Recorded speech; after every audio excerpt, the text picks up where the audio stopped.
Hey, today I am talking about the Hamilton American Classic Boulton. As soon as I saw an advertisement for this, I just knew I had to have one. I love rectangular and tonneau cases, so I started selling some old stuff and saving up to get one. Finally got one, even exceeded my expectations having it in person. Absolutely love it. So I just wanted to go over a little bit about the information on the Hamilton American Classic Boulton as seen in the new Indiana Jones movie. The design on this is just so good. It's a great size. It's nice and small, which keeps it looking classic. The case at its widest point here is measuring at 27.1 millimeters, 31 millimeters long, and 41.7 millimeters lug to lug with an 18 millimeter lug width. Here it is on my 6 5/8 inch wrist. I think it just has a really nice, timeless look and feel to it. It's a stainless steel case with a yellow PVD coating. So it's nice and durable, but it gives you that gold dress watch aesthetic. I like this crown design. It's sort of got like a double crown look to it. It's a small crown, but it's easy to get a hold of and operate, so that's a bonus. On the website, it lists the crystal as mineral, but on the tag that I received for my watch, it says that it's sapphire.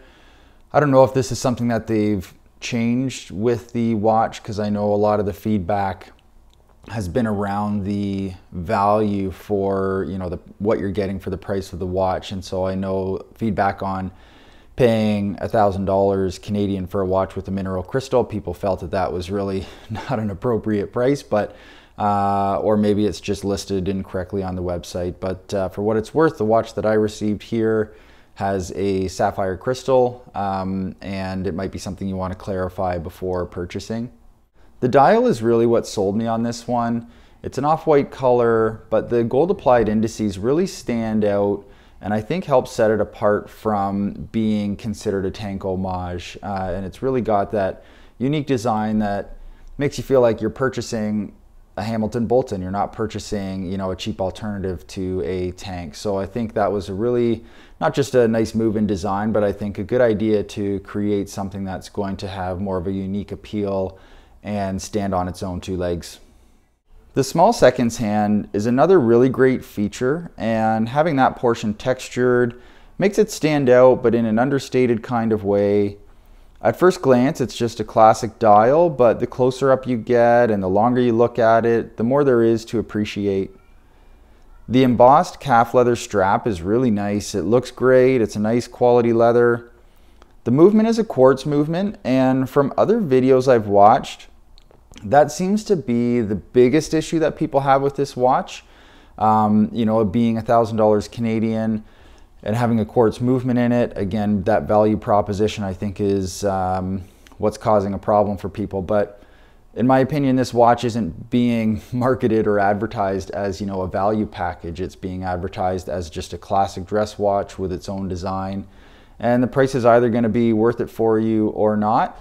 If you're just hoping for something that is more value packed, there are alternatives like the Seiko tank.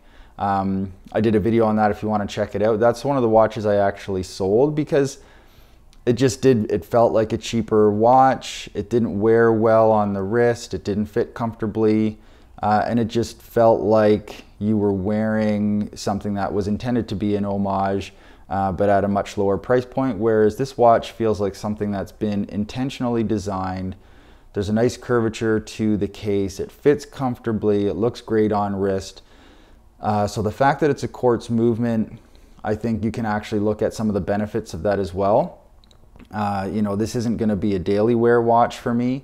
So having a quartz movement that I can just take out of the watch box, put it on, and it's already set and ready to go is a bonus.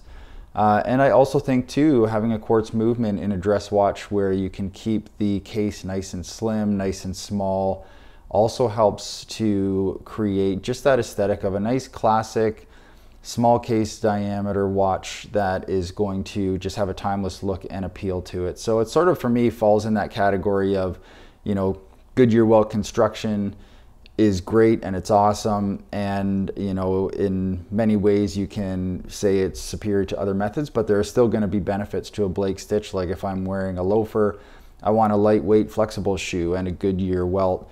The benefits of a Goodyear welt for me aren't going to outweigh the benefits of a Blake stitch in that application. So for me, a Quartz Movement in this kind of application is actually a bonus. So again, looking at that, if it's more of a value thing for you in the price, you'll just have to consider what you get for the cost and if that's worth it, or if there are other alternatives out there that are going to be more appealing for you. So that is the Hamilton American Classic Boulton. It's just a nice classic dress watch, and if it's good enough for Indiana Jones, it's good enough for me. Okay, thanks a lot.